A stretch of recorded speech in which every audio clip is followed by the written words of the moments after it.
Thank you so much for that warm, undeserved welcome, Dennis.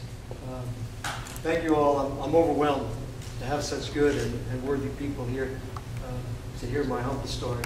Thank you for taking the time, and not on my behalf, but for the people that it will affect in the future who are in places like Iraq, Afghanistan, Horn of Africa, who are doing good things, and for the people who live there who are endeavoring to persevere despite the terrible conditions that they face every day. On their behalf, thank you for taking the time out of your busy schedule to come and listen to this.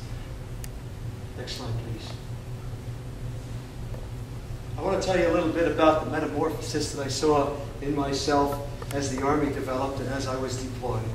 Everybody here has been around the Army for a little while knows that in the 1990s, the Army started to get engaged in many peacekeeping or peace enforcement missions between the Balkans, Bosnia, Croatia, Kosovo, Haiti. We did an awful lot of things that were testing doctrine that we hadn't really even finished developing yet.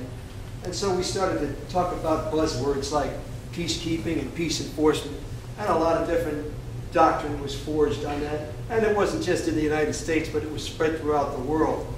Many different nations decided to get together and do training on peacekeeping and peace enforcement. And I was privileged in 2000 to travel to Nepal to do an operation called Shanti Prayas, which in the Hindi language literally means peacekeeping. And I learned some things there by watching the training that we were doing and also by what was happening in the country at the time. When we were training these soldiers, which as you see here, this is a whole group of about 60 Bangladeshi officers. And there were also Sri Lankans there and Nepalese officers. We were trying to teach them how to maintain control of a country even when there was strife inside it. And it seemed pretty ironic to try and teach this in the middle of Nepal, which at the time was the world's only Hindu kingdom and was falling apart. At the time that we were teaching this class right here, I found this picture on the internet not long ago. That's me right there. I didn't even know that somebody had taken a picture. There was a loud explosion behind us a couple minutes after this picture was taken. And what we learned later was that the Maoists had blown up the police station maybe about a half a mile away, and they had beheaded all the police officers in there. We were talking about peacekeeping at a time in which the country was falling apart, and the king ended up, as you all know, losing his kingdom. Nepal is now run by the Maoists who had infiltrated from China. I couldn't understand. It was so ironic there. What we were really trying to achieve. I got the basics of the doctrine, but how could you do that in a country in which it was considered the poorest country on earth? And nobody there had anything in which they could call themselves moving ahead of any kind. Even just the basic necessities were missing there. And as a result, it cost the king his kingdom. But I saw something there, a hospital that Mother Teresa built downtown in Kathmandu. And nobody in Nepal could say enough good things about this woman, Mother Teresa, because she believed that her version of peacekeeping was that patience achieved everything. And I saw something there that really, it gave me a personal experience in what she was trying to say. A kid came up to me, a Nepalese boy, he was about 16 years old. He'd been talking to me for about a week while I was there. And we were getting a trip one day to go downtown to Kathmandu. And I was all dressed up in my civilian clothes with my cool mountain hiking boots. And he walked up to me and he said, "Hey, man, how about giving me those boots?" And I said, "No way, buddy. This is my only set of civilian clothes. And if I give you these boots, then I'm going to have to go downtown to Kathmandu wearing civilian clothes and my army boots looking like a nut. You're not getting them." So he said, "Well, that's okay. But, you know, when you get back to America, you can buy another pair of boots." I've never had it. I live in the Himalayas and I'm wearing sandals. And there's snow and ice on the ground. So guess what I did? I went downtown Kathmandu wearing goofy-looking army boots. Because all he wanted was a pair of boots. See, I had good-looking clothes. I had a nice ski jacket. I had some money. Didn't ask for any of it. All he wanted was the basic necessities in that country. That's what everybody wanted. I learned a little bit about peacekeeping there, I think. Next slide, please. Thank you. In 2003, 2004, I served with the multinational force observers in the Gaza Strip area. And this is pictures of a town called Rafah. Rafah, which only about half of it is left today because it was bulldozed down by Israeli tanks that were fixed with bulldozer blades on the top of it. And every time they had a problem in that area, you could see there's a lot of park marks on these buildings. They'd strike the buildings. There's smoke right there, soot.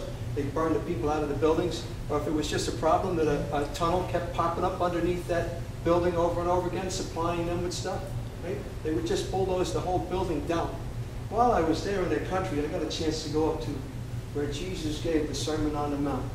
And at that spot there, where he talked about the Beatitudes, this plaque said that I saw on the ground, "Blessed are the peacemakers, for they will be called the Son of God." And I said, how can that be? That this could take place in this country, right? This peacemakers, we could think about that. How does that link up with what's going on in Rafah? I can't put the two together. And I saw something. When I got there, they said, "Welcome to MFO. You're in the middle of the desert, and everywhere that you go in your MFO car, your government car, you will take water with you. You'll take a couple of cases of bottled water with you in case you break down. It's going to keep you alive." Right? And they also said, "Oh, by the way, when you get down towards Gaza, everybody's going to stop you on the road and ask for water. And don't give them any. Don't give them any water."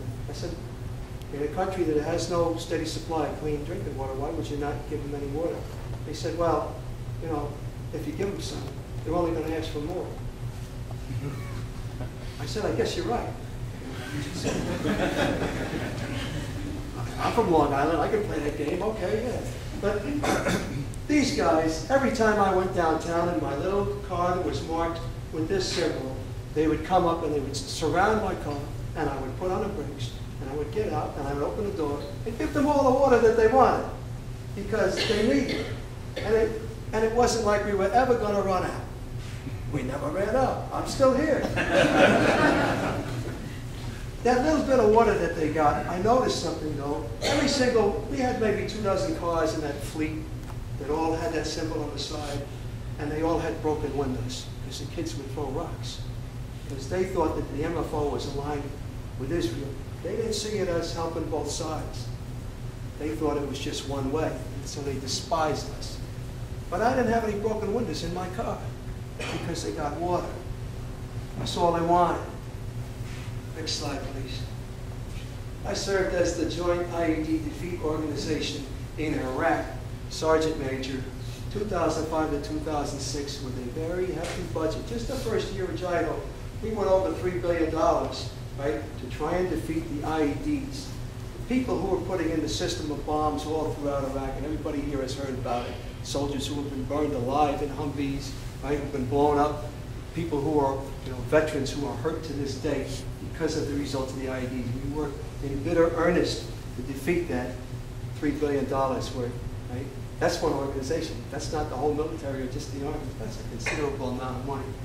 While I was there, my family said to me, back in the States, they sent me a letter and said, "What can we send you?" I said, "Well, I saw some kids running around here without any shoes on. See, I remember that kid in Nepal. It's only one that was a pair of shoes. Why don't you just send me some shoes?" Some shoes. So I got about 500 shoes in the mail with no place to put them.